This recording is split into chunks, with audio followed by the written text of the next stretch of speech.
అహ్మదాబాద్లో జరిగిన air India plane క్రాష్పై investigation సాగుతోంది. ఇప్పటివరకైతే ప్రిలిమినరీ రిపోర్ట్ వచ్చింది.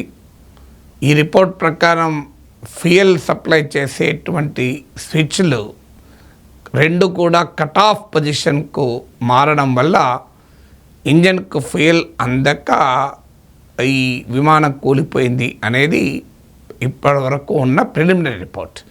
మరి ఎందుకు ఒక్కసారిగా స్విచ్ ఆఫ్ పొజిషన్కు మారాయి, కట్ ఆఫ్ పొజిషన్కు మారాయి స్విచెస్ అనేది, ఫ్యూయల్ స్విచెస్ అనేది ఇప్పటికీ తెలియదు. ఇది ఎవరైనా కావాలని చేశారా, లేదు పైలట్ కానీ కో పైలట్ కానీ పొరపాటున చేశారా?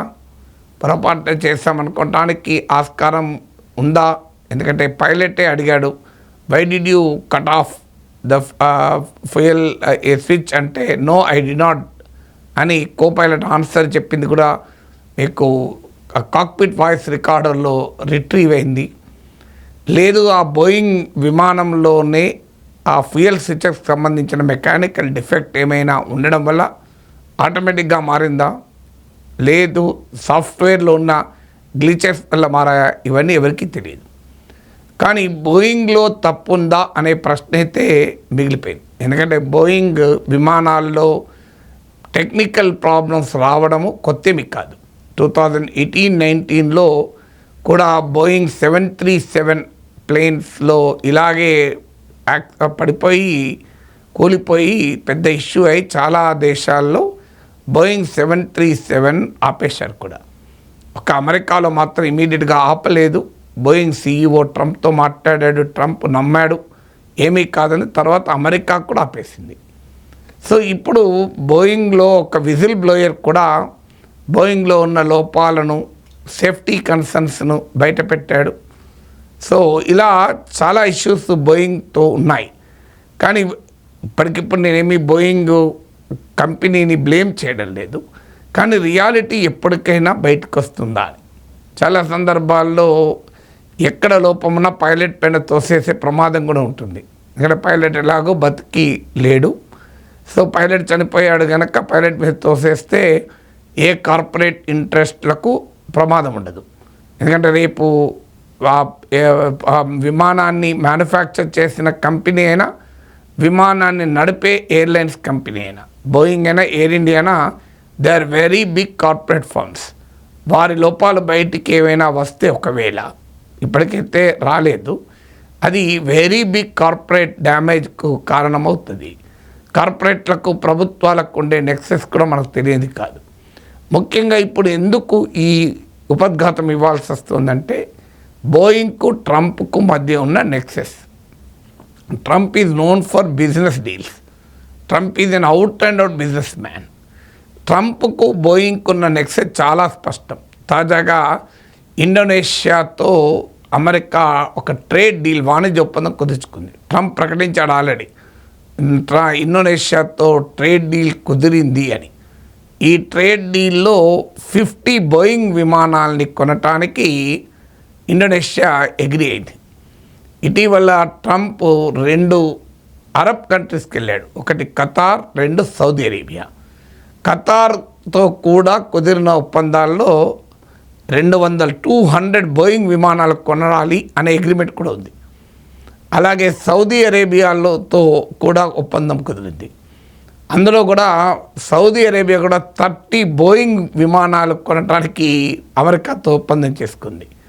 ఇటీవల యూకేతో కూడా ట్రేడ్ డీల్ కుదిరింది అమెరికాకు. ట్రంప్ ట్రేడ్ డీల్ అమెరికాకు అన్నట్టు కన్నా ట్రంప్తో కుదిరింది అనడం కరెక్ట్. సో ట్రంప్కు యూకేకు కుదిరిన ట్రేడ్ డీల్ తర్వాత కూడా యూకే కూడా బోయింగ్ విమానాలు కొంటానని ఆర్డర్ ప్లేస్ చేసింది. సో మీరు ఎక్కడైనా చూడండి బోయింగే కనబడుతుంది మీకు. ఇండోనేషియాతో ట్రేడ్ డీల్, యూకేతో ట్రేడ్ డీల్, ఖతార్తో డీల్, సౌదీ అరేబియాతో డీల్, అన్నిటితో కూడా బోయింగే కనబడుతుంది. ఇది యాక్సిడెంటల్ అనుకుందామా? ఇది ఇన్సిడెంటల్ కాదందామా? మరి ఏ నెక్సెస్ లేకుండా ట్రంప్ కుదుర్చుకునే ప్రతి ట్రేడ్ డీల్లో ప్రతి దేశము బోయింగ్ విమానాలే ఎందుకు కొంటుంది? వాస్తవానికి ఇప్పుడే కాదు, ఇంతకుముందు చెప్పిన 2018-19లో బోయింగ్ 737 రకం విమానాలు కూలిపోతే కొన్ని ప్రపంచంలో చాలా దేశాలు బోయింగ్ 737 వాడమంటే అమెరికా మాత్రం వాడింది. ట్రంప్తో బోయింగ్ CEO మాట్లాడాక అమెరికా గ్రౌండ్ చేయలే వాటిని. ఆ తర్వాత బోయింగ్ 737 నిజంగానే ఫాల్టీ అని, డిజైన్లో లోపాలు ఉన్నాయని బయటపడ్డాక అమెరికా కూడా ఆఖరికి ఆపాల్సి వచ్చింది. సో ట్రంప్కు బోయింగ్కు ఉన్న నెక్సెస్ వల్ల అహ్మదాబాద్ ప్లేన్ క్రాష్లో నిజానిజాలు ఎప్పటికైనా వెల్లడవుతాయా అనే అనుమానం మొదలైంది. ఎందుకంటే ట్రంప్ ఈరోజు అమెరికా ప్రెసిడెంట్. ట్రంప్తో సంబంధాలున్న కంపెనీ పైన ఏ దేశమైనా ఆరోపణ చేయగలుగుతుందా? ఏ ఇన్వెస్టిగేటింగ్ సంస్థ అయినా మీకు ఆ కంపెనీని అమెరికా అధ్యక్షునితోనే ఇంత జబర్దస్త్ బంధం ఉన్న కంపెనీ పైన వేలెత్తి చూపెట్టగలదా? ఇది క్వశ్చన్. మరి ట్రంప్కు బోయింగ్కు ఎందుకు ఈ ఫ్రెండ్షిప్? దీనికి కారణం ఏంటి? ఒకటి పాలసీ లెవెల్, అమెరికన్ ఇండస్ట్రీని, అమెరికన్ బిజినెసెస్ను, అమెరికన్ ట్రేడ్ను ప్రమోట్ చేయడం నా విధానం అని ట్రంప్ చెప్తున్నాడు. America first policy, make America great again policy. అందుకొరకే నేను టారిఫ్లు విధిస్తున్నాను అంటాడు. సో ఎయిర్లైన్ ఈ ఏరోప్లేన్ ఇండస్ట్రీలో బోయింగ్ ఇది అమెరికన్ కంపెనీ.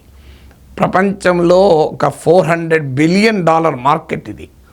మీకు $40,000 కోట్ల మార్కెట్ విమానాలు కొనడం అనేది. ఇది 2034 నాటికి $600 బిలియన్కు చేరుకుంటుంది, $60,000 కోట్ల చేరుకుంటుంది అని అంచనా. సో మ్యాసివ్ డిమాండ్ ఉంది. డిమాండ్తో పోలిస్తే సప్లై చాలా తక్కువ. ఈవెన్ మీకు ప్రపంచంలో కొన్ని దేశాలైతే ఆర్డర్లు ప్లేస్ చేసినాక 10 ఏళ్ళ వరకు ఆగాల్సి వస్తుంది ఆ విమానాలు డెలివర్ కావాలంటే. మీకు 2024లో అంచనా ప్రకారం, ఇండస్ట్రీ అంచనా ప్రకారం 12,000 ప్లేన్స్ అవసరం ఉంటే 7,000 ప్లేన్సే సప్లై అయ్యాయి.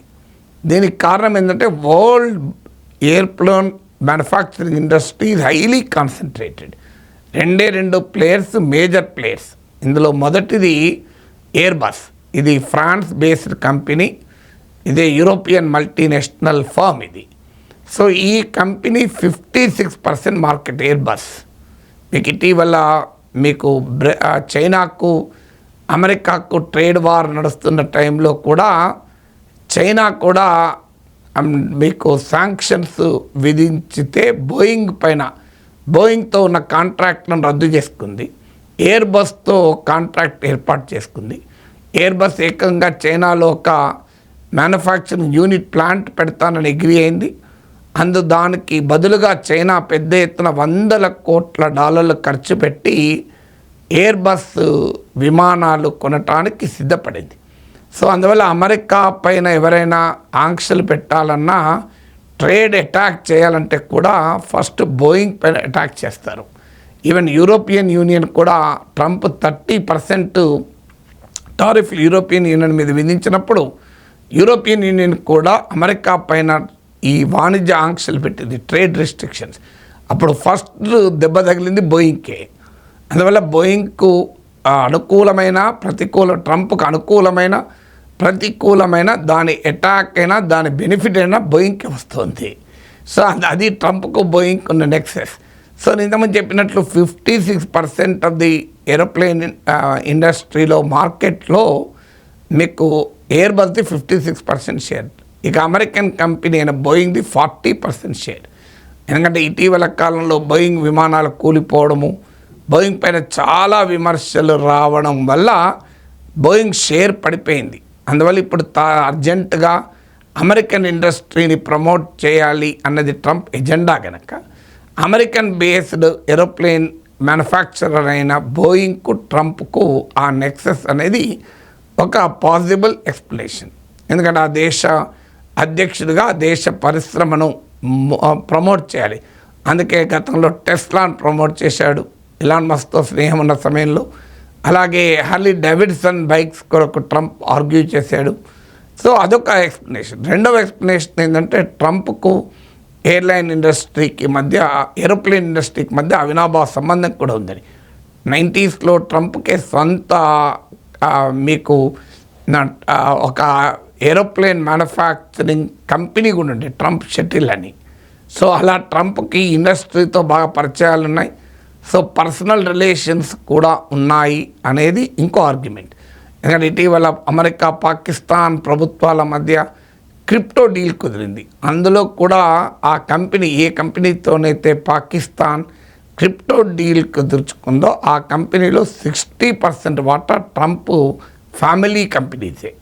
సో అందువల్ల మీకు క్లియర్గా ట్రంప్కు ఉండేటువంటి స్వభావమే సొంత బిజినెస్ డీల్స్ లేదా అమెరికా తరఫున బిజినెస్ డీల్స్.